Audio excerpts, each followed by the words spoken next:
I was raised in Brooklyn, New York, Kingsborough, and the mid-60s. People was pretty nice those days. It was, it was like you felt safer back then. Because parents, they collaborated together. They mind each other's children. You could go in another child's house and their parents would feed you. Or like I would go to my friend's house upstairs on the 4th floor and her parent would feed me, or my friend would come down to my house and my parent would feed my friend. We all played hopscotch and did activities, and the parents sat on the bench talking and they just watched us until we went in. We had Spanish, Black, Jewish, Italian. I come from a family of 10 children, and both of my parents were hardworking parents. And we didn't have a lot. Grew up kind of poor. 10 children, what do you want? Well, my dad, he owned his own shop, television shop. And, he couldn't really make it, raising 10 kids off of that. He was an entrepreneur working for himself. And so he got a job in the Transit Authority.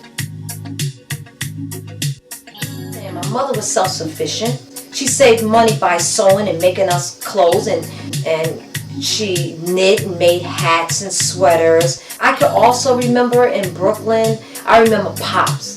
There was an old man named Pops, and he used to, he had a wagon with a horse, like a horse and buggy kind of thing. And he used to sell watermelons, and he would be up and down the street, Pops, hey Pops, and watermelon, and he sold fresh fruits and vegetables, and the neighbors, everyone like there at the time, they would go and, oh, Pops is here, and and basically everyone knew about the time Pops would, go up and down the street, and people would buy the watermelons and the fruit and stuff like that.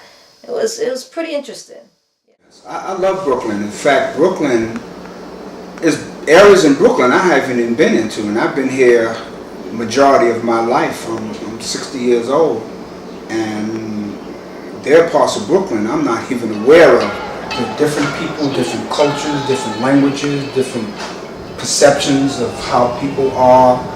I had a lot of friends that lived, particularly in the Brooklyn area. I used to go to Brownsville, East New York, Fort Greene, and I enjoyed growing up in Brooklyn. It was exciting to me. It seemed like every day of my life was exciting.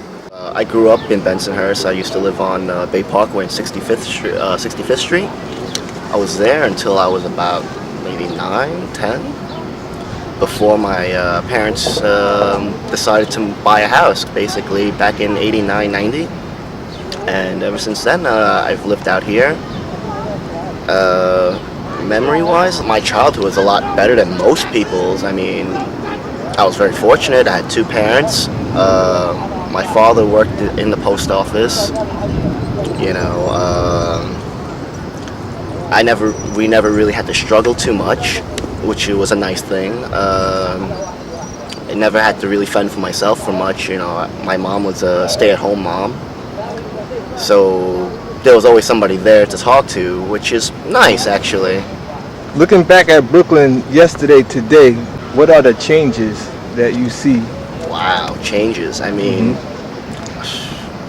ever since I remember, moving from neighborhood to neighborhood, hanging out with friends, you see a lot of changes. Like Park Slopes, growing up, wasn't always like the best neighborhood since it was close to Flatbush and everything else, and probably over the last 15 years maybe, it became a pretty nice upscale neighborhood.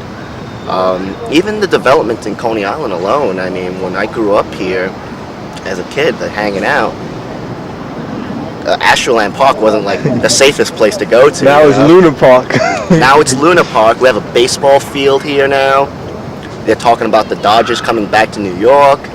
So I mean, watching a lot of the changes over the last 20 years, wow, it's unbelievable. Wow. It really is. I mean, even the little bodegas we used to go to as a kid, like, they're not even there anymore. You know, wow. But you know, it comes with time comes, you know, and change comes with it. You know, Brooklyn is now going through a change, and you know, you got to be in it to win it. You can't fight the system. I mean, look at Coney Island now. I mean, It's we got changed Luna a Park lot. now. It's a big change here now. Yeah, absolutely. Got all these new rides coming. This is going to be the next Times Square. This is the next Six Flags. Why go Yeah, to Jersey, absolutely. man? Coney Island, Brooklyn. The whole Yeah. community changed. The whole community's They changed. call it man. the poor man's Atlantic City. some say. But right. now that's changing, right? It's all changing, you know, and everything was timing. I mean, look at this, man. When I can remember, I got to tell you a little story. I remember we had the van with the equipment and the commander-in-chief. I get a call, I think it was about 2 years ago, I get a call on my phone.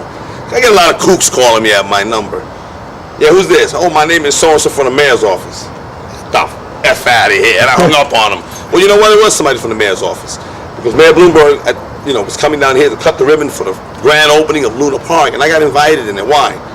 Because I was doing something positive. It was really touching. I didn't realize, you know, I mean, I knew what I was doing, but I didn't realize it was affecting the community, and you know what I'm saying? And now, everyone knows about the Coney Island dances.